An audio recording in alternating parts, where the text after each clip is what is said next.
ராசாத்தி என தொடத்தான் லேசாக விரல் படத்தான் ஆறாத காயம் எல்லாம் ஆறி போகுமே.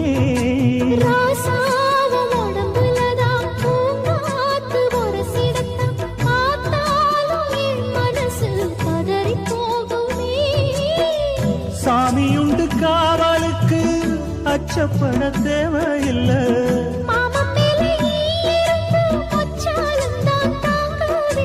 கலையாத வாசம் நாம் கொண்டாடும் நேசம் நிலையான உறவென்று வரலாறு பேசும். தாயாக தவிச்சிருந்தேன் தவமான தவம் இருந்தேன் தாலாட்டும் பாக்கியத்து தந்த மன்னவா.